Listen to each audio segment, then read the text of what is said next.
J'ai 31 ans de vie chrétienne.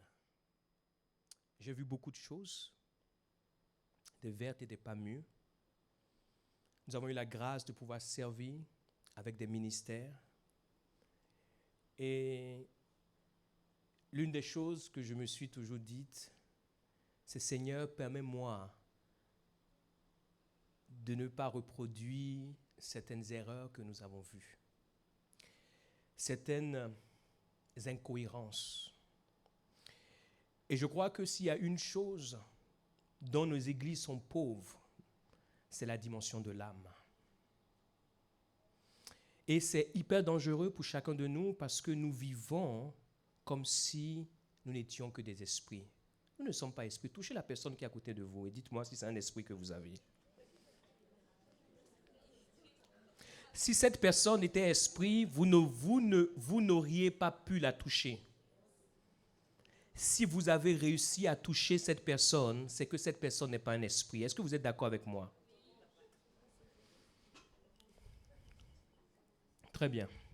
Aujourd'hui, nous allons continuer dans la dimension de l'âme et je vais partager un message avec vous que j'ai intitulé « Manifester une âme commune ». La dernière fois où je suis intervenu, j'ai parlé du fait d'avoir une âme commune. Et nous avons vu combien c'était important d'avoir une âme commune. De ne pas juste être un rassemblement d'hommes et de femmes qui se tiennent côte à côte les uns avec les autres, mais d'avoir véritablement une âme commune. Aujourd'hui, je veux parler du fait de manifester une âme commune. Lorsque nous avons vu l'importance d'avoir une âme commune, nous avons partagé sur le fait que les humains sont des esprits ayant une âme et vivant dans un corps. Les humains ne sont pas des esprits uniquement. Les humains, ce sont des personnes qui ont un esprit, qui sont esprits, pardon, qui ont une âme et qui vivent dans un corps. Si nous occultons ces trois dimensions de l'humain et nous ne nous attachons qu'à une seule dimension, nous faisons fausse route. Et surtout, à un moment donné ou un autre, nous allons avoir des problèmes. Et c'est lorsque nous considérons l'humain ainsi que nous vivons ce que j'appelle la spiritualité humaine. Nous avons une spiritualité qui est tellement spirituelle qui fait beaucoup de tort, qui fait beaucoup de dommages, qui crée beaucoup de problèmes. Pourquoi? Parce que nous enlevons de cette spiritualité la dimension humaine. Alors qu'un homme est non seulement un esprit, mais il a une âme et il vit dans un corps. Donc si nous enlevons la dimension humaine dans nos églises, mes chers amis, nous avons beau prier comme nous voulons, jeûner comme nous voulons, faire tous les actes que nous appelons spirituels, nous faisons fausse route. Et c'est une erreur monumentale. Et quand vous lisez la Bible de la Genèse à l'Apocalypse, vous voyez que la dimension humaine et la dimension de l'âme est tellement présente et c'est ce qui rend des personnes spirituelles équilibrées. Amen. Nous ne pouvons pas avoir une âme commune et ne pas pouvoir la manifester. Et comme je vous l'ai fait faire tout à l'heure, vous avez touché la personne qui est à côté de vous. Un esprit ne se voit pas. Un esprit ne se voit pas.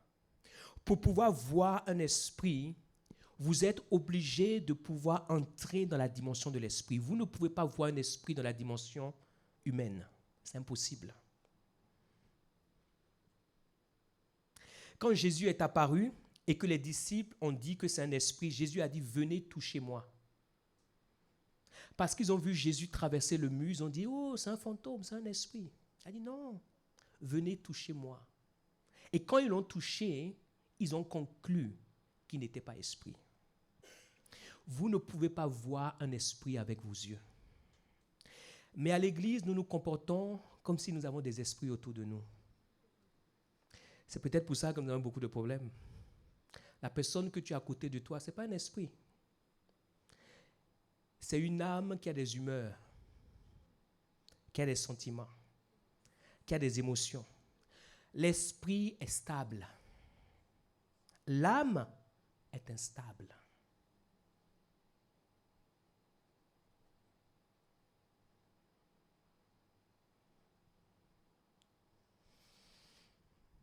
Une âme a toujours une expression visible. Lorsque l'âme n'a pas d'expression visible, c'est que ce n'est plus une âme. Et il faut savoir que les gens qui vous entourent, s'ils ne manifestent pas une certaine forme d'expression visible de leur âme, il faut savoir que ces personnes sont dangereuses pour vous parce que vous êtes insignifiant pour cette personne. Si vous êtes entouré de personnes et que ces personnes ne vous manifestent pas une certaine dimension de leur âme, vous êtes en danger.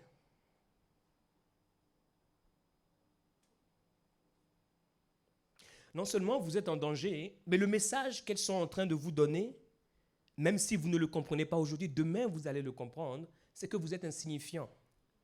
Et vous savez, c'est la raison pour laquelle nous nous retrouvons à des carrefours de notre vie où nous sommes surpris. La surprise que nous avons est liée, premièrement, à l'ignorance que nous avons et deuxièmement, à la naïveté que nous avons. Si vous êtes ignorant et naïf, vous êtes doublement coupable. C'est pour cela que je nous rappelle que nous sommes des humains. Parce que si vous êtes ignorant que la personne qui est à côté de vous est un humain, vous allez prendre cette personne pour un esprit. Et si vous prenez cette personne pour un esprit, le jour où son humanité va se manifester réellement, ça peut vous choquer. Si vous êtes fort, vous serez encore en vie. Si vous n'êtes pas très fort ce jour-là, ça peut vous mettre à terre. Donc, je suis en train de vous préparer pour que vous ne soyez pas choqués. Amen. Pour que vous n'ayez pas de déceptions inutiles dans votre vie. Amen. Et en marchant pendant des années dans ma vie chrétienne, j'ai appris, et plus encore ces dernières années, à pouvoir davantage appréhender cette dimension humaine. Et d'ailleurs, avec ma femme, c'est quelque chose sur lequel on a souvent des discussions et souvent des interactions. Et dans la construction de cette église que le Seigneur a placée et que lui-même construit, et nous sommes des instruments, c'est quelque chose sur lequel on a porté et on porte une certaine attention. Mais je vais dire encore plus ces dernières années, alors que le Saint-Esprit a beaucoup ouvert nos yeux. Nous pouvons accomplir les choses spirituelles les plus extraordinaires et malgré cela être incompatibles. Pourquoi? Parce que tout ce que nous accomplissons spirituellement est du domaine de l'esprit. À un moment donné, si l'âme n'a pas sa part, cela ne sert à rien. Nous pouvons prier ici, ressentir une présence incroyable de Dieu et sortir sur ce parking-là et nous bouder comme si nous n'avons jamais vécu quelque chose ici.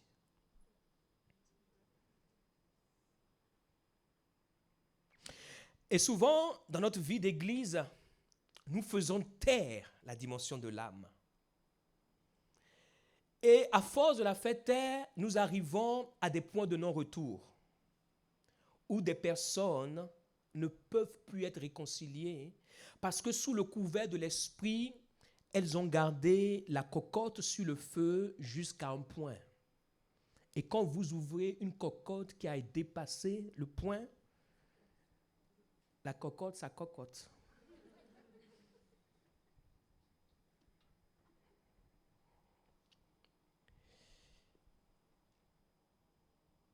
Et ce qui est intéressant lorsque vous étudiez la Bible, c'est que Dieu lui-même aborde cela et de manière claire. Vous savez que c'est gratuit de parler. Ce que je fais là, c'est gratuit de parler. Parler, ça ne coûte rien. Parler, ça ne coûte rien. Tout le monde peut parler. Et vous savez, quand les gens parlent, ils vous disent des choses extraordinaires. Ne soyez pas séduits par ce que les gens disent. Parce que parler, ça ne coûte rien. Ça ne coûte rien de dire à quelqu'un « je t'aime ». Il faut juste apprendre le vocabulaire, l'alphabet. Je t'aime. Vous pouvez même programmer votre téléphone pour envoyer des messages « je t'aime » chaque jour. Ça ne coûte rien. Ce qui coûte, c'est ce qui accompagne la parole. Parler, ça ne coûte rien. Et un jour, Dieu va pointer cela. Et il va poser la question à son peuple dans ces termes. Ésaïe 29, verset 13. Le Seigneur dit, « Quand ce peuple s'approche de moi, il ne parle pas d'un peuple qui est éloigné. Il parle bien d'un peuple qui s'approche de lui. Ça veut dire un peuple qui le connaît. Parce que tu ne peux pas t'approcher de celui que tu ne connais pas. Vous vous approchez des gens que vous connaissez. Il dit, quand ce peuple, en parlant de son peuple, s'approche de moi, il m'honore de la bouche et des lèvres. C'est pour ça que je vous ai dit, parler, ça ne coûte rien. Mais son cœur est éloigné de moi. Waouh! L'image est pathétique. Le peuple, imaginez que c'est Dieu qui est là, c'est juste pour l'illustration. Le peuple s'est approché de Dieu. Et en plus, ils ont dit des choses à Dieu, avec leur bouche et leurs lèvres. Mais Dieu dit, malgré ce qu'ils m'ont dit, leur cœur qui est en eux, leur âme est éloignée de moi. Ce qui veut dire que nous pouvons dire des choses sans que notre âme ne soit impliquée. Et c'est là la dangerosité de l'humain. C'est Dieu qui parle. Il dit, et la crainte qu'il a de moi n'est qu'un précepte de tradition, humaine.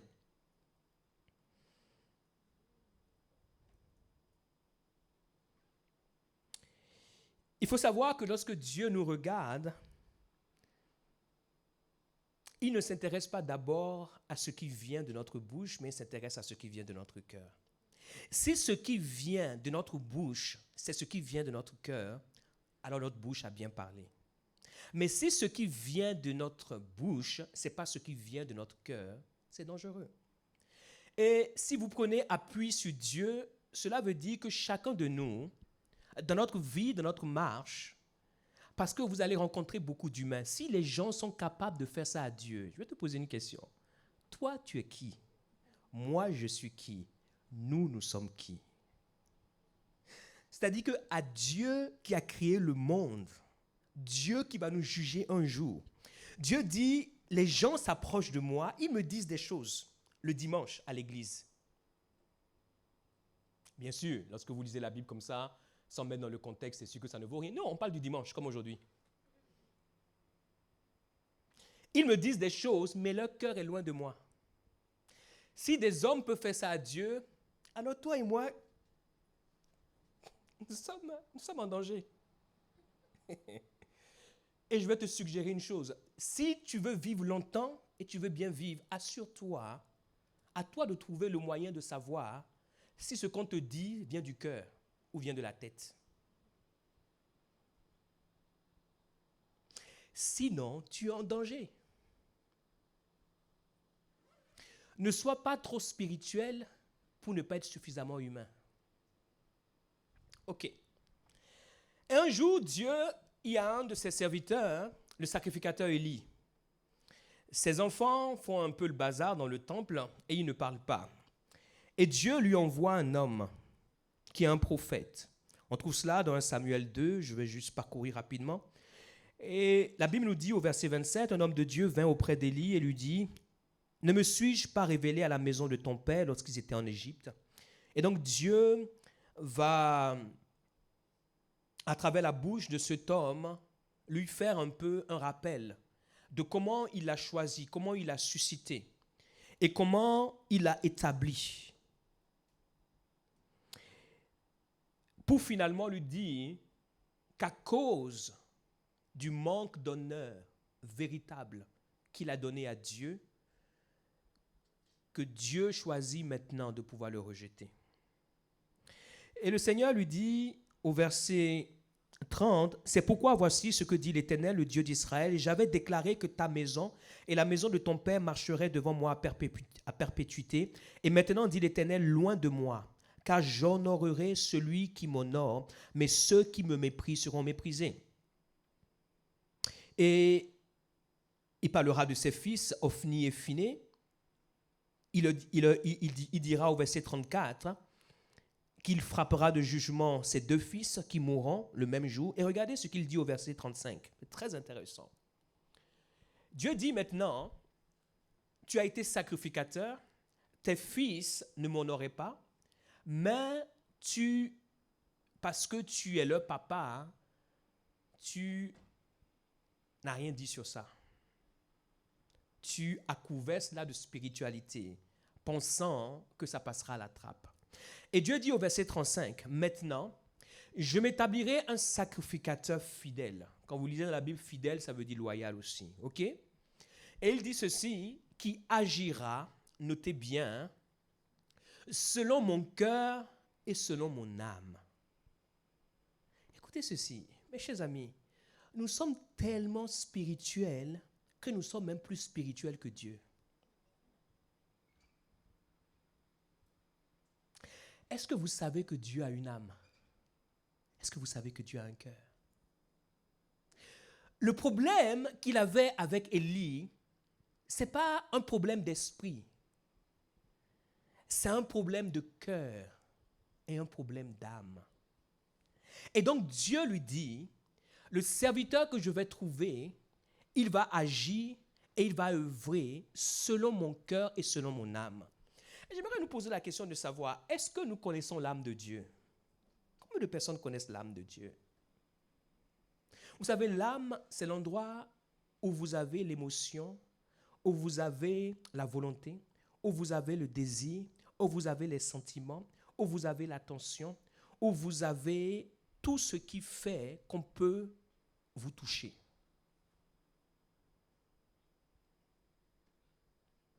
C'est votre âme qui vous fait rire, c'est votre âme qui vous fait pleurer. Votre esprit peut être au sommet de la montagne et votre âme sera dans la vallée. Et Dieu, à ce moment, déclare que je trouverai un sacrificateur qui sera, comment?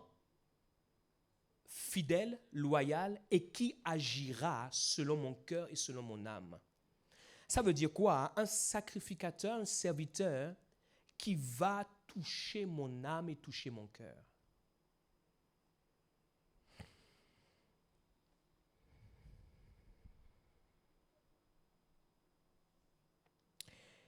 Si nous vivons avec des hommes et des femmes qui ont davantage une culture des paroles qu'une manifestation des paroles, c'est très dangereux.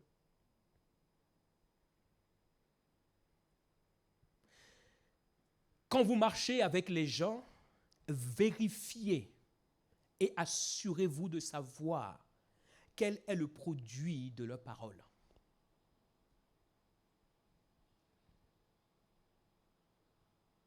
Si vous ne savez pas ça, vous serez en danger.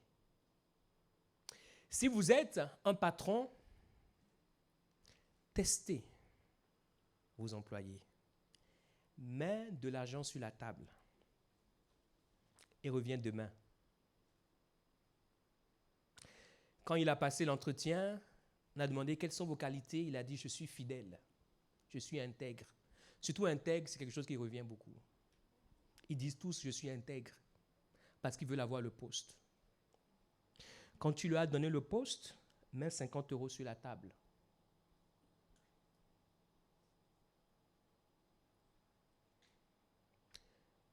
Si les 50 € sont là, alors maintenant tu sais qu'il est intègre. Si les 50 euros ne sont pas là, tu sais qu'il n'est pas intègre. Mais ne te contente pas d'être assis avec lui alors qu'il a mis sa cravate et qu'il a mis sa robe et qu'il t'a dit « je suis intègre ». Pourquoi?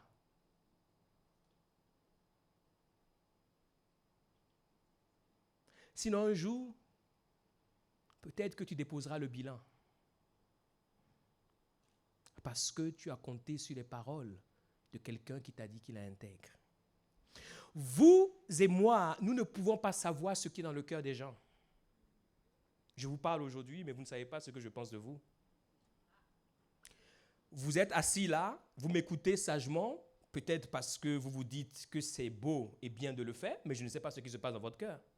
C'est pour cela, dans ma vie et dans mon ministère, je teste les gens. Je l'ai toujours dit, je sais pas quelque chose, je teste. Tu ne peux pas savoir qui sont les gens si tu ne les as pas testés. Je ne sais pas comment vous savez ce qui est dans le cœur des gens.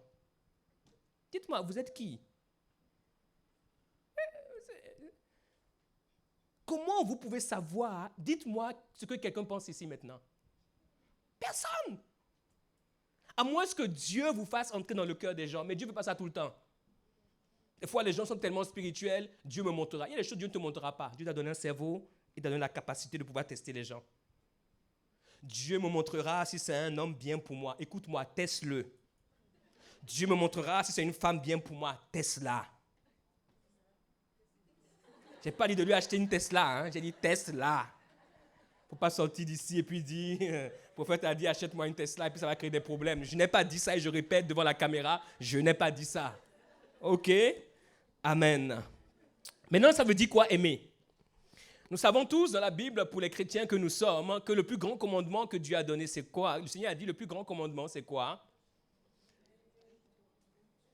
Tu aimes Dieu de tout ton cœur, de toute ton âme, de toute ta force, et tu aimes ton prochain comme... La plupart d'entre nous, nous connaissons cela. Mais je vais vous dire la vérité, c'est que c'est une théorie. C'est une théorie biblique et spirituelle. Qu'est-ce que ça veut dire réellement? Tu aimeras Dieu de tout ton cœur, de toute ton âme, de toute ta force. Encore ça, bon, plus ou moins, on se dit, je sais. Tu aimeras ton prochain comme toi-même. Ça veut dire quoi? Aimer son prochain comme toi-même. C'est une belle phrase. C'est une belle phrase spirituelle. Et Jésus a dit, c'est le plus grand commandement. Et il dit surtout que la loi et les prophètes dépendent de cela. Ça veut dire que si nous obéissons et nous arrivons à obéir à ces deux commandements, d'aimer Dieu de tout notre cœur, de toute notre âme, de toute notre force, et à aimer notre prochain comme nous-mêmes, nous avons accompli toute la Bible. C'est ce que le Seigneur Jésus dit Dieu. Donc c'est quand même intéressant d'avoir des raccourcis comme ça. Juste en appliquant ces deux choses, nous avons accompli toute la Bible. Amen. Ça nous évite tout. Mettez-moi Matthieu 7, verset 12, s'il vous plaît. Maintenant, nous allons voir ce que ça veut dire vraiment en pratique. Matthieu 7, verset 12 nous dit ceci. « Tout ce que vous voulez que les hommes fassent pour vous, faites-le de même pour eux, car c'est la loi et les prophètes. » Oh! Jésus dit, tu aimeras le Seigneur ton Dieu de tout ton cœur, de toute ton âme, de toute ta force, de toute ta pensée, et tu aimeras ton prochain comme toi-même. Et il dit, c'est le premier commandement, et celui qui fait cela, il obéit à la loi et les prophètes. Et il dit ici, si vous faites aux gens ce que vous voulez qu'ils fassent pour vous, vous obéissez à la loi et les prophètes. Donc le verset qu'on a vu, tu aimeras Dieu de tout ton cœur, de toute ton âme, de toute ta force, tu aimeras ton prochain. C'est ce que ça veut dire. De manière pratique, c'est ce que ça veut dire. Là-bas, c'est la théorie biblique dont nous nous rappelons. Mais la pratique de ça, c'est ce qui est là. Il dit tout ce que vous voulez, reprenons bien le français, tout ce que vous voulez que... Donc l'ordre c'est quoi? Je veux, pasteur Ono, je veux que tu m'achètes une voiture. C'est ma volonté. C'est ce que quand je la vois, je dis vraiment, cette femme, si elle peut m'acheter une voiture, vraiment elle me rendra heureux. Vraiment. Ok.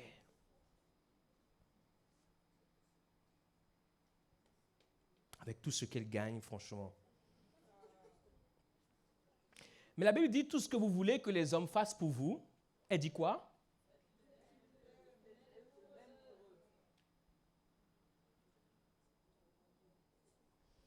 Ok. Qu'est-ce que tu veux que les gens fassent pour toi? Qu'est-ce que tu veux que ton père fasse pour toi, ta mère fasse pour toi, tes amis fassent pour toi, tes frères et sœurs dans la foi fassent pour toi? Qu'est-ce que tu veux que ton patron fasse pour toi? Qu'est-ce que tu veux que ton parrain, ta marraine, qu'est-ce que tu veux que telle et telle personne que tu côtoies, qui est dans ton entourage, fasse pour toi? La Bible nous dit, ce que tu veux là, c'est bien. Maintenant, toi, fais pour la personne. Si tu n'es pas capable de faire pour les gens ce que tu estimes vouloir, c'est un problème. Donc quand Jésus dit, tu aimeras ton prochain comme toi-même, c'est ce qu'il dit. Fais à ton prochain ce que tu veux qu'on fasse pour toi. C'est ça qui veut dire aimer son prochain comme soi-même. Ça veut dire quoi? Moi, je veux ça, je fais ça pour toi. Ça veut dire que je t'aime comme moi-même. Parce que ce que je te fais, c'est ce que je m'aurais fait. Mais dans la vie, je vais vous dire quelque chose. Je préfère être franc avec vous, avant que vous ne puissiez pleurer longtemps. La plupart des gens ne font pas pour vous ce qu'ils veulent qu'on fasse pour eux. Ils font pour vous ce qu'ils n'auraient jamais aimé qu'on fasse pour eux. Oh, je préfère. Écoutez-moi, je suis lucide sur l'être humain. Les personnes capables de faire ça, c'est les personnes qui ont une bonne âme. Et je préfère vous dire qu'il n'y en a pas beaucoup sur terre. Quelqu'un qui va vous faire à vous ce qu'elle aurait aimé faire pour elle. Oh, mes chers amis, ne vous trompez pas, s'il vous plaît. Sinon, vous allez pleurer longtemps. Ne vous trompez pas. Je dis quoi? Ne vous trompez pas.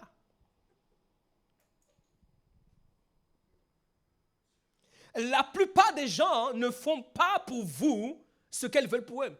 Elles vous feront moins que ce qu'elles veulent pour eux, pour elles. La plupart des gens. Elles vous donneront moins. Combien de personnes sont venues vers vous et vous ont dit, « Ah, je suis en train de t'offrir la robe dont j'ai rêvé pour mon mariage. » Écoute-moi, cette robe-là, elle a caché. C'est ce que la plupart des gens font. Pourquoi? Parce que la plupart des gens veulent le jour de leur mariage qu'elle soit la seule à porter cette robe sur la terre. Je suis en train de t'offrir, écoutez, je peux parler de ces choses, vous savez pourquoi? J'ai offert à quelqu'un un costume de mariage, il n'avait rien, qui a coûté le même argent que mon costume de mariage. Et quand vous me regardez, comment je m'habille, vous-même, vous pouvez vous imaginer un peu.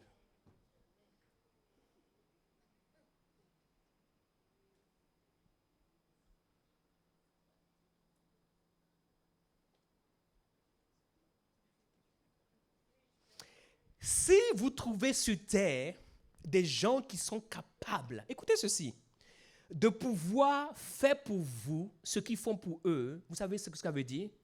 Ça veut dire qu'ils ont la même âme que vous. Avant ça, vous êtes dans un piège. Avant ça, vous marchez avec des gens qui vont vous faire faux bond un jour. Faites très attention. Et j'ai découvert que l'Église, c'est l'endroit où nous ne faisons pas attention, parce que nous sommes très spirituels. Mais j'ai remarqué aussi que c'est l'endroit où les gens pleurent beaucoup, parce qu'au nom de la spiritualité, ils ont fait des erreurs. Est-ce que vous avez déjà entendu l'expression, ce n'est pas une expression biblique, mais c'est une expression française qui veut dire « avoir la main sur le cœur ». Quelqu'un a déjà entendu cette expression? C'est une très belle expression. Je suis allé chercher la définition d'avoir la main sur le cœur. Avoir la main sur le cœur veut dire être généreux, bienveillant, aider les autres sans attendre de récompense. L'expression désigne une personne ouverte, altruiste, qui partage volontiers ses ressources, son temps, son soutien avec autrui. Elle évoque la compassion, l'empathie, suggère la générosité qui se manifeste par des actes concrets plutôt que de simples paroles. C'est le dictionnaire qui dit ça. Et ce que j'aime bien, c'est qu'ils disent que la métaphore du cœur sur la main symbolise le fait d'offrir son bien le plus précieux Et ce bien le plus précieux, c'est quoi? C'est le cœur qui représente les émotions et la main, l'action et la capacité de donner. C'est pour cela qu'ils disent avoir la main sur le cœur. Et ils disent qu'avant cette expression, on utilisait plutôt avoir le cœur dans la main. C'est-à-dire que la personne, elle prend son cœur. Pourquoi? Parce que le cœur se trouve dans l'âme et elle met dans sa main et elle vous donne. C'est ce que Jésus dit dans Matthieu 7, 12. Ce que vous voulez que les gens fassent pour vous, ce que tu aimes là, prends ça dans ta main et donne aux gens. Et ce qui est très intéressant, c'est que quand vous lisez ce passage dans Matthieu 7, 12, c'est là où le Seigneur pose la question que quel est le père qui donnera à son fils une pierre s'il lui demande du pain? Quel est le père qui donnera à son fils un serpent s'il lui demande du poisson? Et il dit, aussi méchant que vous êtes, vous savez donner de bonnes choses à vos enfants. À combien plus forte raison votre Père qui est dans les cieux ne vous donnera-t-il de bonnes choses? Et c'est là qu'il dit tout ce que vous voulez que les hommes fassent pour vous. Maintenant, regardez ceci. Si des hommes et des femmes qui sont méchants sont capables de pouvoir donner, il dit bien des hommes et des femmes qui sont méchants, sont capables de pouvoir donner à leur fils du pain, lorsqu'ils demandent du pain et pas la pierre, capables de donner du poisson et pas un serpent. Maintenant, regardez ceci. Si quelqu'un n'a pas la main sur le cœur, à votre avis, cette personne est quoi? Elle est pire qu'un méchant. Parce que Jésus dit, si méchant que vous êtes capable. Est-ce que vous avez déjà vu un père? Son enfant lui dit, ah, papa, j'ai faim. Il dit, il n'y a pas de problème, mon fils. Il sort dans la cour, il prend une pierre, il dit, mange. Le père est méchant. Tout le monde le connaît dans la ville comme étant le plus méchant. Est-ce qu'il peut faire ça? C'est-à-dire que quelqu'un qui est méchant ne peut pas faire ça.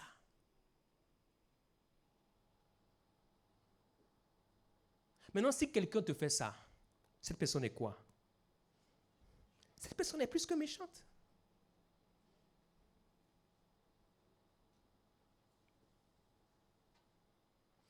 Je vous apprends la philosophie de la vie.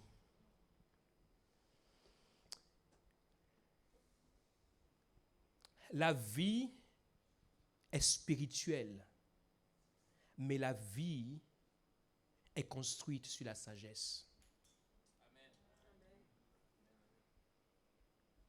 Si vous n'avez pas la sagesse, écoutez ceci, vous allez beaucoup prier, mais en même temps que vous priez, vous allez beaucoup pleurer.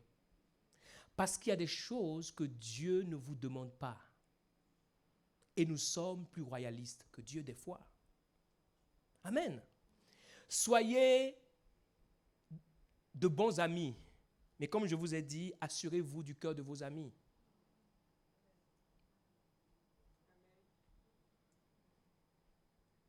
Soyez de bons voisins.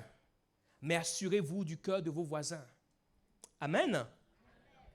Avoir la main sur le cœur. Ok. Je vais être un peu pratique pour ce qui nous concerne. Vous savez, lorsque nous avons commencé cette église, et je bénis le Seigneur de voir les personnes qui sont là, les autres qui sont sur Zoom, de voir comment année après année, le Seigneur ajoute des hommes et des femmes, et c'est une bénédiction. Certains sont venus célibataires, aujourd'hui ils sont mariés, ont des enfants, sans situation. Tout ça, c'est une bénédiction. Mais je suis un pasteur très pragmatique et très pratique. L'une des choses que nous faisons à Destinée, quand les gens arrivent, nous essayons de pouvoir les accueillir du minimum possible. Pourquoi? Parce que quand vous venez quelque part, vous avez envie qu'on vous accueille. Qui a envie d'aller quelque part, on ne l'a pas accueilli, et la personne est tellement intelligente, elle repart encore la deuxième fois pour ne pas qu'on l'accueille. Mais elle est tellement intelligente qu'elle repart la troisième fois, justement pour qu'on ne l'accueille pas. Mais elle est tellement super intelligente que vraiment, elle aime cet endroit, on ne l'accueille pas, elle repart la quatrième fois. Donc quand vous allez quelque part, vous aimez qu'on vous accueille. Matthieu 7, 12, ça veut dire quoi? Faites pour les gens ce que vous voulez qu'on fasse pour vous. Donc ça veut dire quoi, par exemple? Ça veut dire que quand quelqu'un vient dans cette église, ce qu'on aime qu'on fasse pour nous, c'est ce qu'on doit faire pour les gens. Cette semaine, je me suis pris, parce que ça fait des années que je fais ça, mais cette semaine, je me suis personnellement pris au jeu d'aller voir, on a accueilli une sœur parmi nous cette semaine, d'aller voir ceux qui lui ont mis un mot de sympathie. Juste comme ça, quoi. Bien sûr, je sais qu'il y a certains qui n'étaient pas sur Telegram, c'est pas grave, ça arrive des fois. Mais je parle de ceux qui étaient sur Telegram, qui ont vu le message d'accueil que notre frère Stéphane a envoyé, qui ont vu le message que tous les autres frères et sœurs ont envoyé, mais qui à ce moment-là se sont dit, oh, en ce moment je ne vais pas très bien, pourquoi accueillir quelqu'un? En ce moment je n'ai pas le temps, moi je suis quelqu'un de très occupé, pourquoi accueillir quelqu'un? En ce moment j'ai tellement de problèmes, franchement ma sœur, accueille-toi toi-même.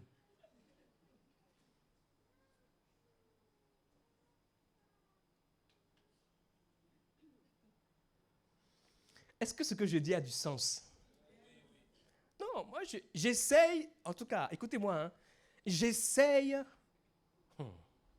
d'être pragmatique.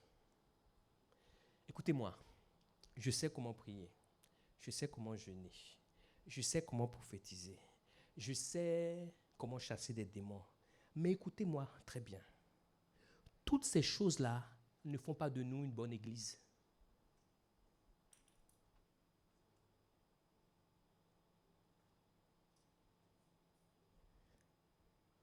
Il y a des choses que je ne peux pas dire sur la chair. C'est pour cela, personnellement, je ne suis pas impressionné par ces choses. Ce qui m'impressionne, c'est quand tu es capable de faire ces choses et tu es capable de pouvoir manifester ton âme. Je dis cela pour que la prochaine fois,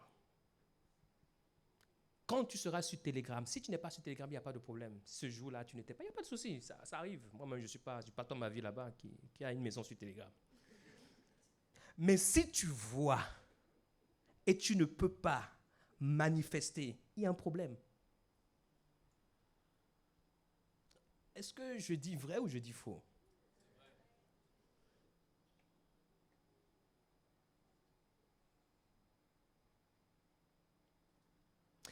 Ce qui fait de nous l'Église de Jésus, ce n'est pas le nombre que nous sommes.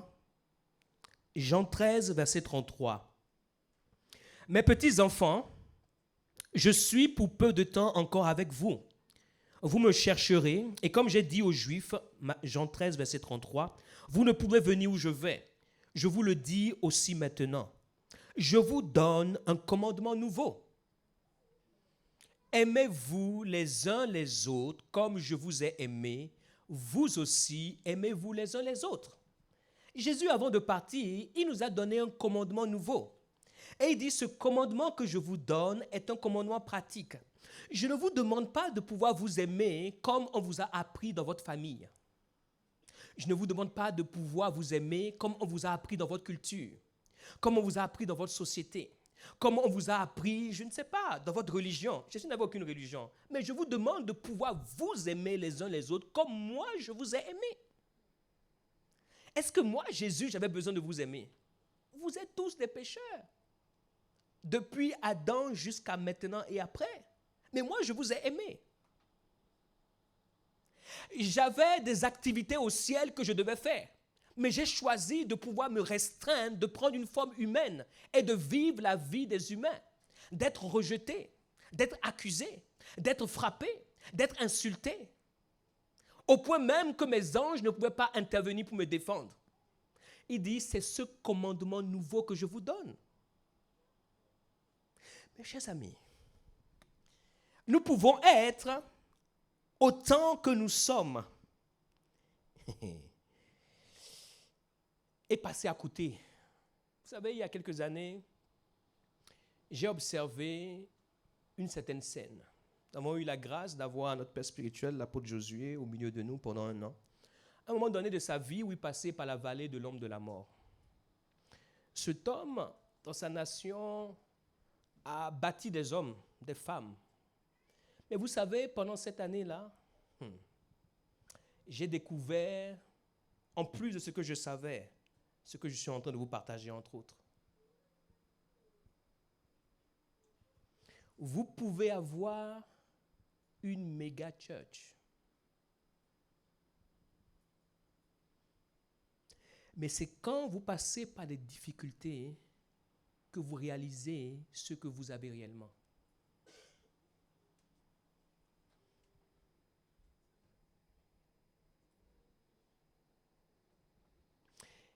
Et vous savez, moi j'aimais direct. À un moment donné, je me suis assis avec lui, je lui ai dit, mais est-ce que tu as eu des nouvelles de tel? Parce que je les connais tous, parce que je suis au milieu de tous.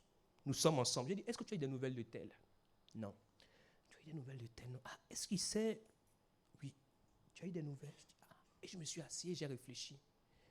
Comment il ne peut pas avoir des nouvelles de cette personne? C'est bizarre. Bon, je peux comprendre que la personne soit occupée. Mais pendant 1 an. Et vous savez, quand je suis allé à Cotonou, j'ai prêché là-bas. Ils ne m'ont pas aimé.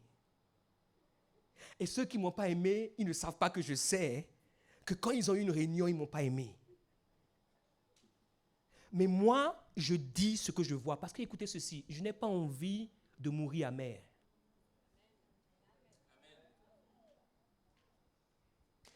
Et même une fois, il a reçu l'appel de quelqu'un, la personne est venue ici, même si elle m'entend, who cares? La personne a fait ce qu'elle devait faire. Et c'est quand elle est sur le point de partir qu'elle a appelé. Ah, je dis. Et l'une de mes natures, c'est de pouvoir, comment dirais-je, vous savez, la braise qui est chaude là, de pouvoir l'alimenter encore. Je dis, ah, il a fait tout ce temps-là, c'est maintenant là qu'il a pensé à toi. Ah, il faut faire attention, hein, c'est dangereux ça. Hein? Papa, c'est dangereux ça. Ah!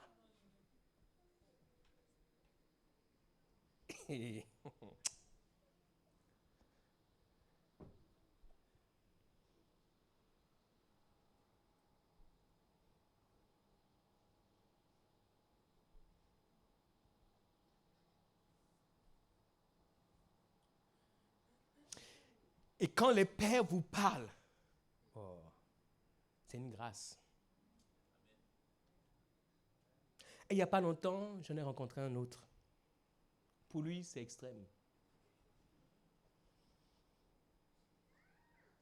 Et là, ça a renforcé mon cœur d'une manière incroyable.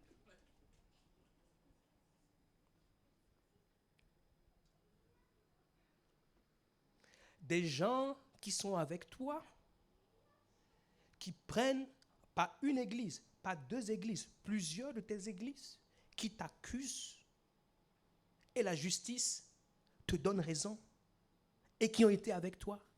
Et vous savez, cet homme m'a dit quelque chose. Il m'a dit, aime les chrétiens de loin.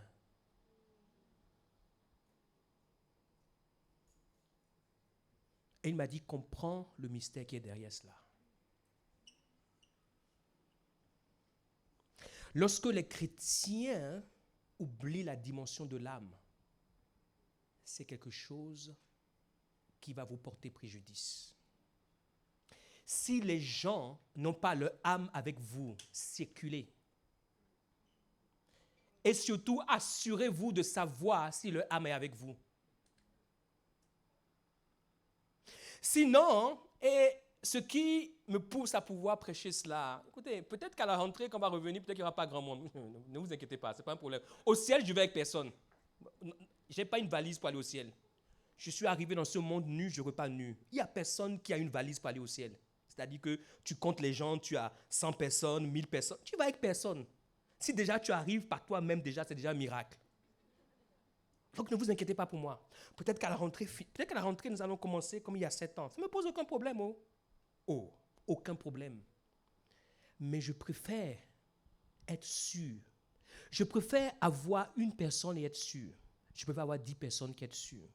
Que d'avoir 20 personnes. Et chaque nuit, avant de dormir, je suis obligé de prendre un comprimé.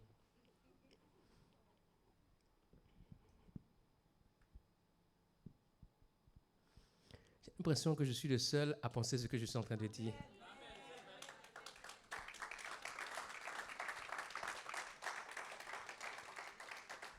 Il vaut mieux mourir en paix que d'avoir des personnes autour de vous dont vous n'êtes pas sûr. Soyez sûr des gens autour de vous. Ne présumez pas des gens. C'est dangereux. Cette vie est trop courte et trop difficile pour que vous présumiez des gens. Parlez face to face aux gens. Dites aux gens, je n'ai pas dit de faire du mal aux gens, j'ai dit de dire aux gens ce qui ne va pas. Si la personne se corrige, se rectifie, vous continuez la route. Si la personne ne se corrige pas, ne se rectifie pas, c'est un signe pour vous montrer que vous n'êtes pas fait pour marcher ensemble.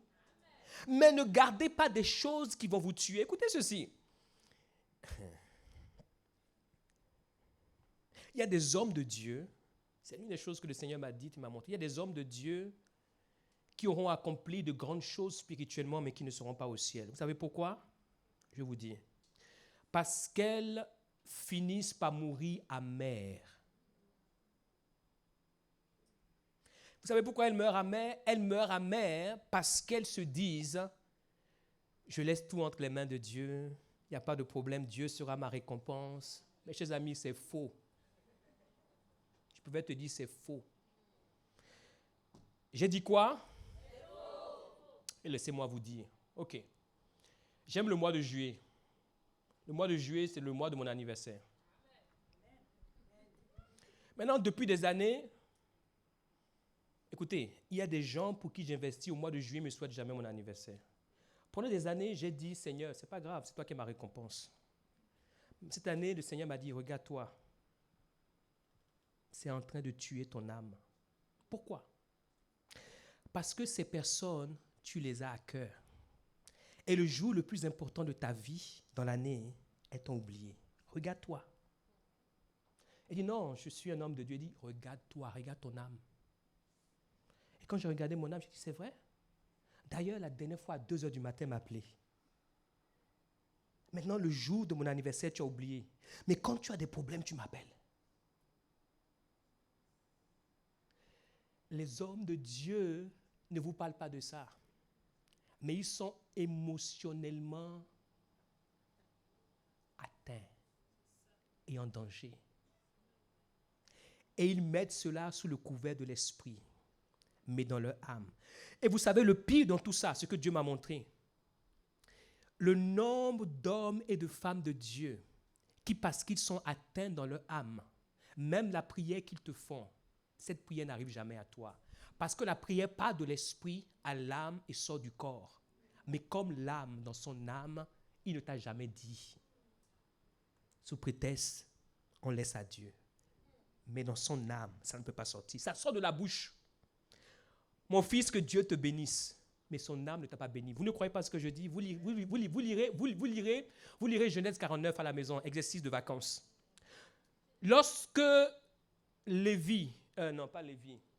Ruben est monté sur la couche de son père. Il a pris la femme de son père. Jacob, grand patriarche qu'il est, était atteint, mais Jacob n'a rien dit. Vous savez ce qui s'est passé?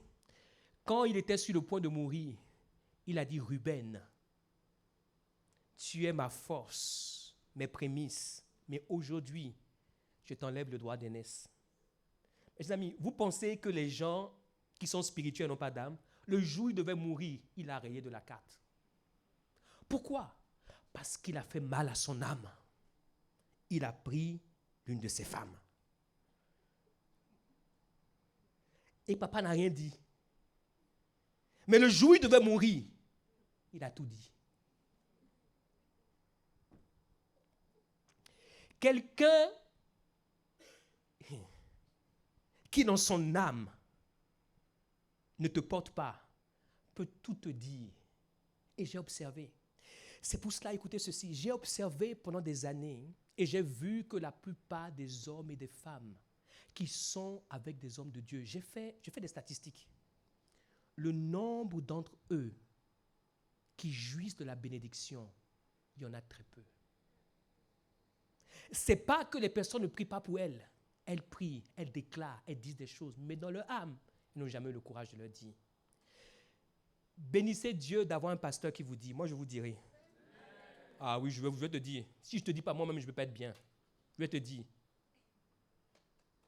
Ah, merci papa René.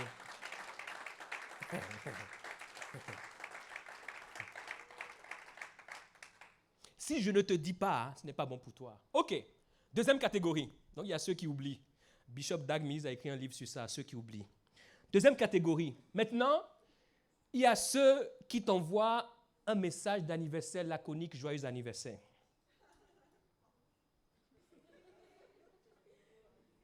OK. Ce n'est pas un problème, ça peut arriver. Les gens qui sont sur les réseaux sociaux, c'est ce qu'ils font. Il n'y a pas de problème, on ne se connaît pas. Ils ont juste vu que c'est mon anniversaire, ils envoient joyeux anniversaire. Maintenant, quelqu'un avec qui je suis depuis des années, il y a quelques jours, tu m'as envoyé un long message pour m'expliquer tous tes problèmes. Et après mon anniversaire, tu m'as envoyé aussi un long message pour m'expliquer tous tes problèmes. Mais pendant mon anniversaire, tu m'envoies joyeux anniversaire.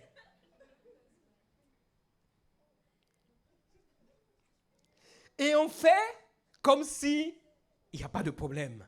Gloire à Dieu. Il n'y a pas de gloire à Dieu. Je peux me dire qu'il n'y a pas de gloire à Dieu. Pourquoi? Ça veut dire que notre âme, il y a quelque chose. Tu ne me fais pas ce que tu aimerais qu'on te fasse. Amen. Vous avez vu comment on a prié pour Israël le jour de son anniversaire? Qui ne veut pas qu'on prie pour la personne le jour de son anniversaire? Tu es quel esprit tu ne veux pas qu'on prie pour toi le jour de ton anniversaire? Que les gens te bénissent, les gens te disent des choses, les gens prophétisent sur toi. Tu as une âme. Si vous voulez, on fait l'expérience. La prochaine fois que tu auras un anniversaire, on va prier que personne sur terre ne pense à toi. Nous sommes des humains. Quand ce sont des étrangers, il n'y a pas de problème. Mais quand ce sont des gens pour qui tu investis. Écoutez, ce que je vous dis là, je l'applique dans ma propre famille. En plus, moi, je viens d'une très grande famille. Il faut faire très attention. Ne dites pas au nom de la famille. Au nom de la famille, tu vas mourir avant ton temps. Dans ta famille, il y a des gens qui n'ont aucune considération pour ton âme. Ne joue pas au héros. S'il te plaît, ne joue pas au héros émotionnel. Tu n'en es pas un. Si des gens de ta famille, de ton propre sang, ne manifestent pas un certain amour envers toi, et c'est toi qui continues pas à les alimenter, un jour c'est toi qui dis ceci, un jour c'est toi qui fais ceci, un jour tu vas tomber. Parce que émotionnellement et mentalement, tu seras atteint. La vie n'est pas faite simplement pour donner. La vie est faite pour recevoir. C'est le principe de la vie. Quand tu donnes, ça doit revenir, ça doit revenir. Mais regardez, et je me permets de parler, je trouve, et ce n'est pas dans le sens négatif que je dis ça, des fois, en tant que serviteur de Dieu, nous sommes hypocrites. Parce que nous ne disons pas aux gens ce qu'on devrait leur dire pour qu'ils comprennent ce qu'il faut comprendre. Nous leur donnons une impression parce que nous sommes sur quelque chose qui est un peu haut simplement, qui s'appelle la chair, nous prêchons que nous sommes des surhumains. Il n'y a personne qui est surhumain ici. Moi, j'ai une âme. Je pleure, je ris. Des fois, je suis à la maison, je dis à ma femme, c'est bon, j'en ai marre du ministère. Elle dit, chérie, s'il te plaît, rappelle-toi le jour où le Seigneur t'a parlé vraiment. Oh, mon chéri, rappelle-toi cette prophétie. Alléluia. Amen.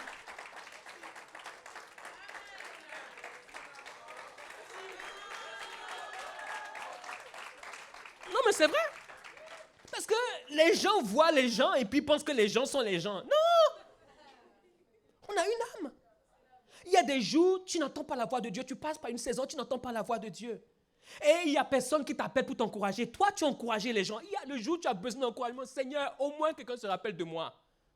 C'est pour cela, écoutez-moi, vous n'avez pas besoin d'attendre que Dieu vous donne une parole pour m'envoyer un message. Mais oui, on a tous besoin d'amour. Mais oui.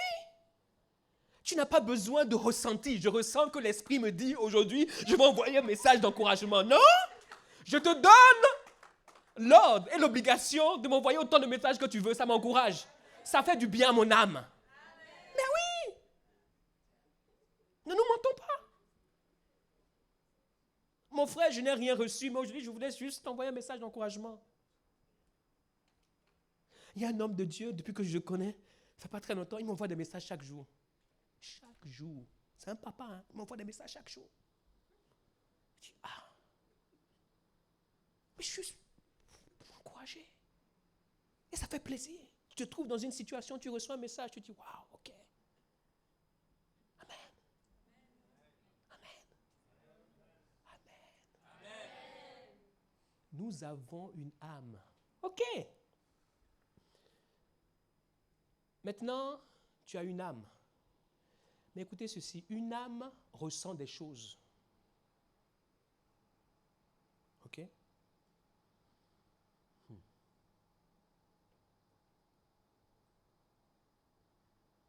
Si c'est aujourd'hui ton anniversaire, tu as prévu quelque chose? Ou tu as déjà fait quelque chose? Ah, tu as déjà fait quelque chose. Tu as bien fait quelque chose. OK. Tu as fait quelque chose toute seule? OK. Ils sont ici? OK. Ils n'ont qu'à se lever, les frères et sœurs qui ont fait quelque chose avec elle. Ils étaient où? C'est qui? OK. Oh, OK. OK. Donc, avec ses frères et sœurs, vous avez, voilà. Et ils t'ont fait plaisir? OK. Est-ce qu'on peut applaudir pour ses frères et sœurs? Je ne sais pas ce que vous avez fait, mais imaginons, là où vous êtes allés, ils sont venus te voir, ses frères et sœurs, et t'ont dit « Joyeux anniversaire ». Vraiment, nous t'aimons de l'amour du Seigneur. Gloire à Dieu pour ce jour béni.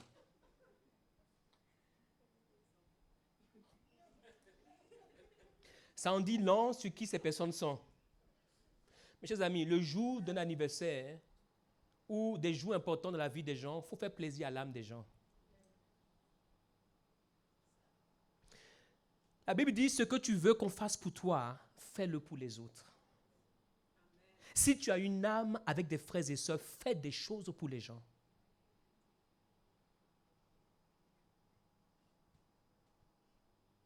Manifeste un amour pratique pour les gens. Donne aux gens. Renvoie quelque chose aux gens. Laisse ta vie toucher leur âme. Écoute-moi, tu ne peux pas toucher mon esprit. Il n'y a que Dieu qui peut toucher mon esprit. Tu vas toucher ton esprit appartient à Dieu, mais ton âme, tu peux toucher ton âme. Quand tu touches l'âme de quelqu'un, écoutez ceci, la personne qui ne vous oubliera pas, ce n'est pas la personne qui prie le plus pour vous. Je peux vous dire cela. Les pasteurs, ils ne vous disent pas cela, mais je vous dis cela, parce qu'ils m'ont mandaté pour pouvoir vous le dire. Les pasteurs prient pour tout le monde, mais les pasteurs ne se rappellent pas de tout le monde. Ils se rappellent de ceux qui touchent leur âme. La dernière fois, quand j'étais au bord de la route, il s'est arrêté pour me prendre. Mais la dernière fois, quand j'étais au bord de la route, elle m'a vu, elle a fait comme si elle était au téléphone, elle est partie. Il se rappellera de celui qui s'est arrêté pour le prendre. Ce n'est pas spirituel, c'est l'âme. La dernière fois, j'avais faim. Il m'a invité à manger, mais il ne savait pas que ce jour-là, je me posais la question de savoir comment j'allais faire pour manger. Il se souviendra de cette personne. Pour toi, ce jour-là, tu as fait quelque chose juste de simple, de banal, mais cette personne se rappellera. Écoutez, la première personne qui a fait une offrande extérieure à l'église destinée, quand on a commencé l'église, je me rappelle toujours, et je prie de temps à autre pour cette personne. Elle travaille à l'UNESCO, on a perdu le contact. D'ailleurs, je l'ai recontacté. Je dis, quand tu passes en France, dis-moi, mais comme elle voyage beaucoup, elle n'est pas de cette église. Et le chèque, c'était un chèque de 750 €. Je ne peux jamais oublier cela. C'était le plus gros chèque qu'on avait jamais reçu à l'église destinée. On venait de commencer. Je ne peux jamais oublier cela. Parce qu'à ce moment, 750 €, c'était 7 milliards 500 millions d'euros. À ce moment-là. Aujourd'hui, il y a des gens qui donnent, pas de problème. Mais à ce moment-là, ah non, je ne peux pas oublier ça. Parce qu'elle a touché notre âme. Quelqu'un qui ne nous connaît pas. Quelqu'un qui n'est pas de l'église. Quelqu'un qui est loin. Elle dit, ah, je sais ce que ça veut dire commencer une œuvre dans un salon. Je vais vous bénir avec ça. Je ne peux jamais l'oublier. Et je dis à Dieu, souviens-toi de cette personne là où elle se trouve. Qui sont les personnes qui touchent votre âme? Amen. Amen. Qui sont les personnes les personnes qui touchent votre âme? Qui sont les personnes qui touchent votre âme? Amen.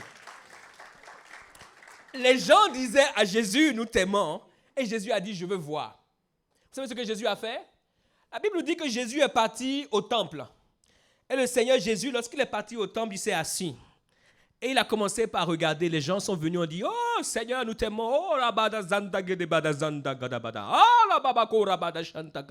et quand ils ont fini de faire ça, ils déposaient une offrande. Chacun mettait son offrande.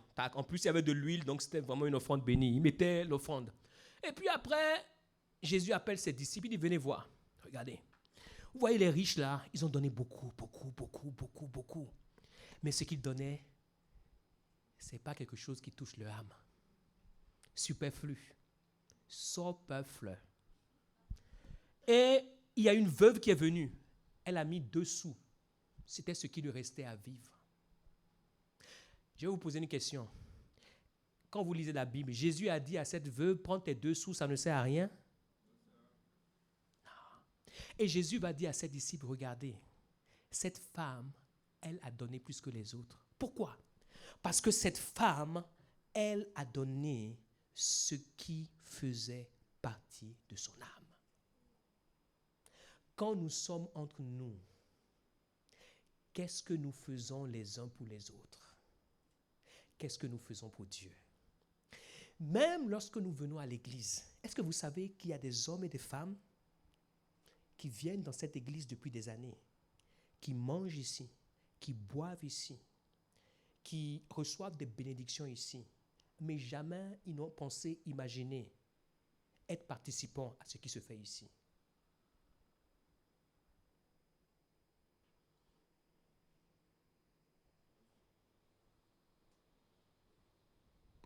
Si nous avons une âme commune, nous devons partager ensemble. Amen. C'est pour cela, s'il vous plaît, vous les présidents de, qu'on appelle ça, pas comment on les appelle, modérateurs, des fois, dans notre élan d'amour, on dit, Seigneur, bénis tous ceux qui n'ont pas pu donner que la prochaine fois. Il ne faut plus faire ce genre de prière-là. Seigneur, bénis tous ceux qui n'ont pas pu donner pour que la prochaine fois. Il ne faut pas faire ce genre de prière. Il ne faut pas faire ce genre de prière. De ce que je sais, si je parle au moins pour ici, il n'y a personne qui est pauvre ici. Quand je vois comment tu t'habilles, tu ne t'habilles pas comme un pauvre. Quand je vois la perruque que tu as sur ta tête, ce n'est pas les pauvres qui achètent ça. Quand je vois les habits que tu portes, ce n'est pas les pauvres qui portent ça. Quand je vois les chaussures que tu portes, ce n'est pas les pauvres que tu portes. Je pense qu'à chaque fois, vous devez acclamer. Quand je vois les rouges à lèvres que tu mets là, ce n'est pas les pauvres qui mettent ça. Quand je vois la chaîne que tu mets sur ton cou, ce n'est pas les pauvres qui mettent ça. Quand je vois la teinture que tu mets sur tes cheveux, ce n'est pas les pauvres qui achètent cette teinture-là. Et d'ailleurs, quand tu viens me voir pour que je puisse prier pour toi, pour le lieu de vacances où tu vas, ce n'est pas les pauvres qui vont dans ce lieu de vacances.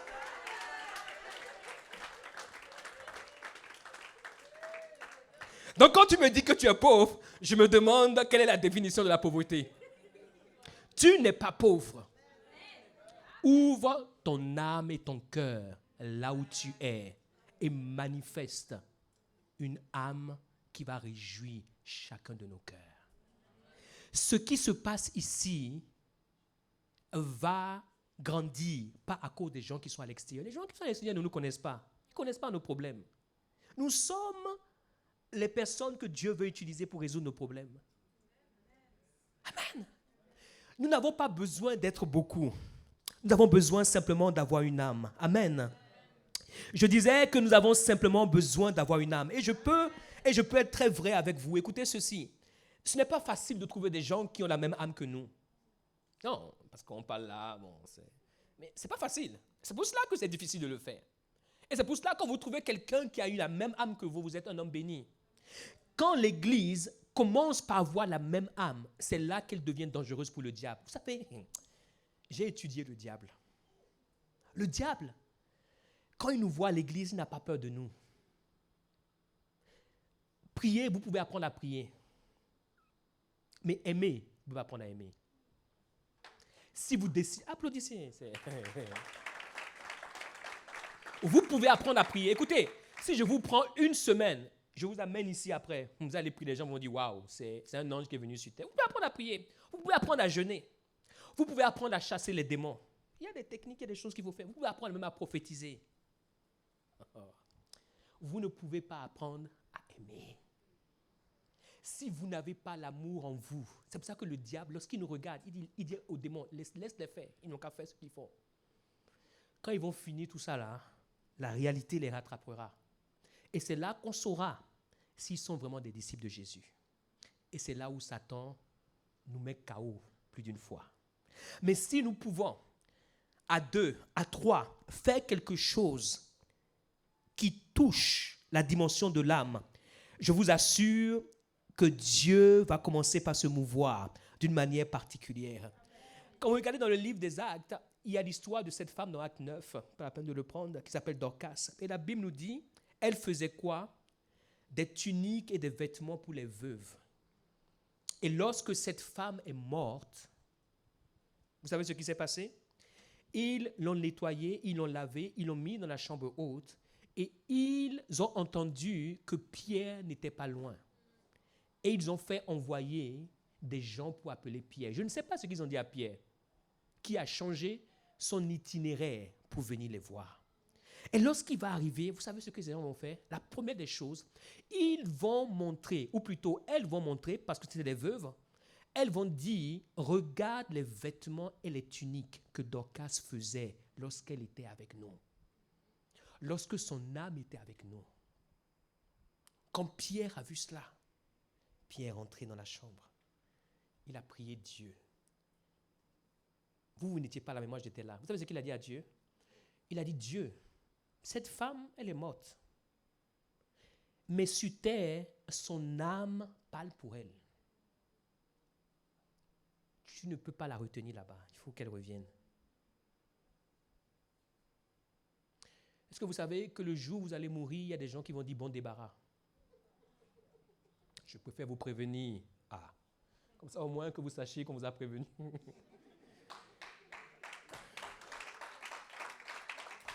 Mais le jour où vous allez mourir, il y a des gens qui feront des milliers de kilomètres, même s'ils ont un agenda compliqué. Vous savez, quand mon épouse a perdu son papa, le directeur général de la douane de tout un pays, du lundi au samedi, a changé tout son programme. Et le vendredi, par respect pour lui, on ne voulait pas le faire témoigner. Mais il a dit, je veux témoigner. Et il a pris la parole. Il a dit, cet homme, c'est celui qui m'a permis de pouvoir être là où je suis aujourd'hui. C'est lui qui m'a appris et qui m'a montré ce qu'il faut faire pour que je devienne directeur général. Il dit, je ne pouvais pas ne pas être présent. Du lundi. Et il y a des gens, ils ne sont même pas arrivés là. Ils étaient absents. Écoute-moi, c'est pour cela dans la vie, assure-toi. Et il y a eu des péripéties, mais cet homme, à cause de sa position, comme Pierre a fait avec Dorcas, il a arrangé les choses pour que ça aille dans le bon sens. C'est pour cela, pendant que tu es sur terre, aider quelqu'un, je n'ai pas le temps.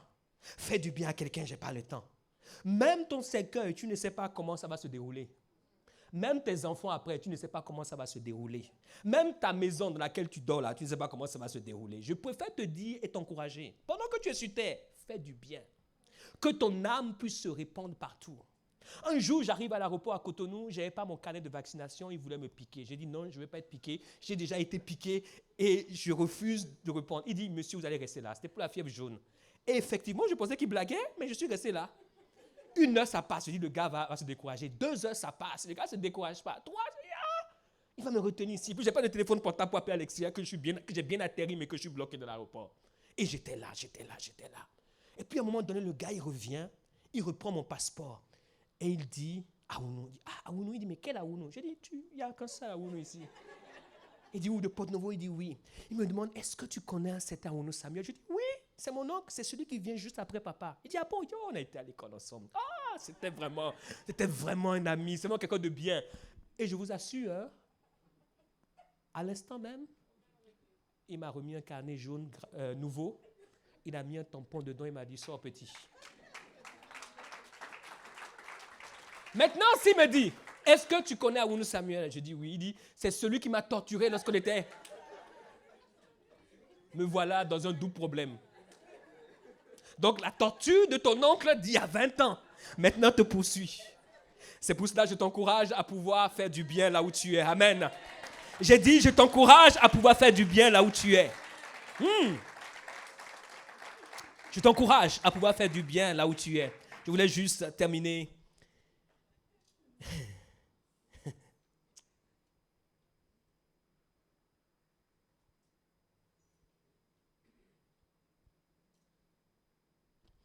Regardez ceci. Notre esprit, Éphésiens 4, 30 nous dit, n'attristez pas le Saint-Esprit par lequel nous avons été scellés pour le jour de la rédemption. Le Saint-Esprit est le garant de notre esprit. C'est pour cela, faisons du bien au Saint-Esprit, n'ayons pas de problème avec lui. Parce que lorsque nous serons au ciel, nous allons rendre compte de deux choses. Notre corps va rester sur terre. C'est pour cela que le corps reste dans la tombe et reste sous terre. Mais il y a deux choses qui partent au ciel. Il y a l'esprit et l'âme. Mais le Saint-Esprit n'est que garant de l'esprit. Est-ce que vous savez que ce sont les humains qui sont garants de notre âme? C'est pour cela que la Bible déclare « Ayez de la déférence pour ceux qui vous conduisent ». Pourquoi? Parce qu'ils doivent rendre compte de votre âme. Votre âme, ce n'est pas le Saint-Esprit qui rendra compte de votre âme. Notre âme, chacun de nous, Dieu nous a donné des bergers sur terre. Ce sont les bergers qui rendent compte de l'âme, ce n'est pas le Saint-Esprit. Le Saint-Esprit rend compte de notre esprit à Dieu. Quand tu vas te tenir devant Dieu, Dieu va demander le sang de ton âme à des hommes. C'est pour cela, si tu veux être pasteur, il faut savoir que le sang de ces personnes-là, Dieu te demandera. Quand je serai au ciel, le sang de chacun d'entre vous, c'est là que je peux vous dire la vérité. Votre sang, Dieu me réclamera votre sang. Vous ne pouvez rien vous demander. Donc, si vous voulez venir là, il n'y a pas de problème. Il faut savoir que le sang de chaque personne à qui vous adressez, Dieu vous demandera. Amen.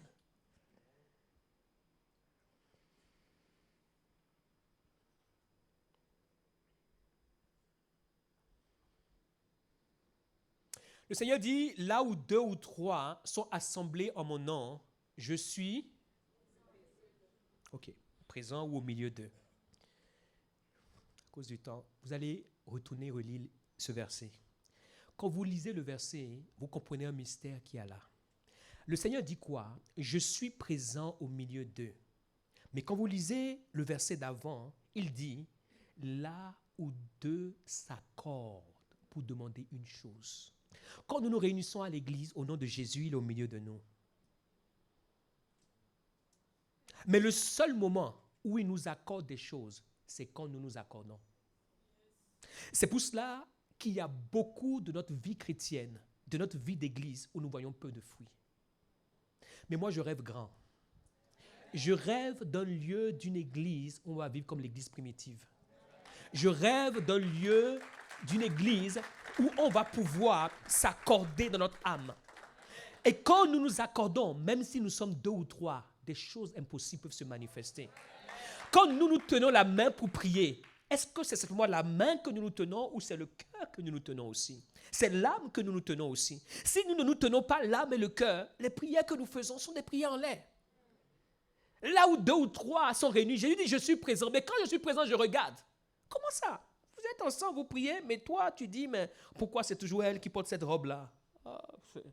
C'est compliqué. C'est ce qu'il y a dans le cœur. Pourquoi c'est toujours lui qui est béni? Mais on prie ensemble. À votre avis, vous pensez que Dieu va nous donner? Nous devons avoir une âme commune. Acte 4, verset 33. C'est notre verset de l'année. La grande grâce. Ils étaient là, ils rendaient beaucoup de témoignages avec force de la résurrection de Jésus et une grande grâce reposait sur eux tous. C'est le seul verset de la Bible, de la Genèse à l'Apocalypse, où il est question de la grande grâce. C'est le seul et l'unique. Et je me suis toujours posé des questions pendant des années. Mais il n'y a que cette année. Et même il n'y a que quelques mois où Dieu m'a montré, le Seigneur m'a montré pourquoi. Verset 32, c'est ce que le pasteur nous disait tout à l'heure. Regardez ceci. La multitude de ceux qui avaient cru, ils n'étaient qu'un cœur et qu'une âme. L'une ne disait que ses biens lui appartinssent en propre, mais tout était commun entre eux. Pourquoi? Lorsque tu es une âme avec quelqu'un, c'est pour cela que tu fais à la personne ce que tu veux, parce que tu ne peux pas faire du mal à ton âme, tu peux faire du mal à la personne. Mais quand tu n'es pas une âme avec quelqu'un, tu peux faire du mal à la personne. Quand tu n'es pas une âme avec la personne, tu peux lui dire, écoute-moi, j'ai acheté cette montre à 500 €, hein, d'accord? Mais pour toi, je la vends à 400 € alors que tu as acheté à 100 €. C'est-à-dire que tu mens à toi-même. Est-ce que c'est possible ça? Quand tu n'es pas une âme avec les gens, tu fais des choses bizarres. Quand tu as une âme avec toi-même, tu ne peux pas te mentir à toi-même, c'est impossible. Tu ne peux pas. Tu ne peux pas tuer ton âme. Tu ne peux pas frapper ton âme. Tu ne peux pas maudire ton âme. Tu fais du bien à ton âme. Mais quand tu n'es pas une âme avec les gens, tu vas leur faire des choses bizarres. Tu vas leur mentir. Et la Bible nous dit, lorsqu'ils étaient ensemble, ils ont cru en qui? En Jésus.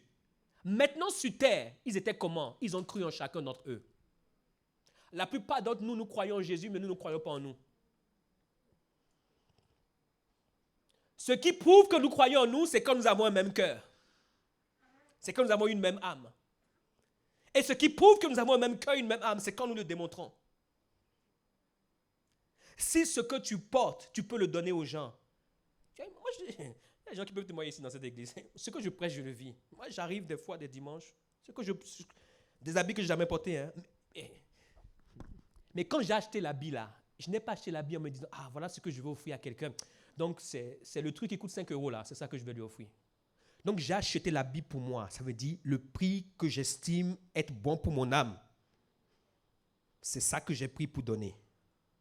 Mais j'ai fait, il y a des gens ici, je ne demande pas de se lever, mais ils sont là. Ils sont la preuve vivante. Et je dis, porte ça. Et quand je les vois porter ça, je suis heureux. Parce que je me vois. Amen. Et lorsqu'ils ont fait ça, la Bible dit maintenant, verset 33, une grande grâce. Je préfère nous annoncer qu'il y a peu d'endroits dans le monde, ne nous trompons pas, où il y a une grande grâce. Il y a peu d'endroits. Parce que la seule condition, c'est que nous soyons une âme. Mais c'est difficile. Néanmoins, c'est possible. Que le nom du Seigneur soit glorifié. Nous espérons que vous avez été édifiés et inspirés par cet enseignement. Nous vous invitons à continuer à nous suivre via nos réseaux sociaux. Si vous le souhaitez, vous avez la possibilité de soutenir notre vision de former des disciples authentiques à travers nos liens PayPal, Helloasso et RIB. Nous nous réjouissons aussi à l'idée de vous accueillir lors de nos célébrations hebdomadaires dont les horaires sont indiqués sur nos pages Instagram et Facebook. Demeurez abondamment bénis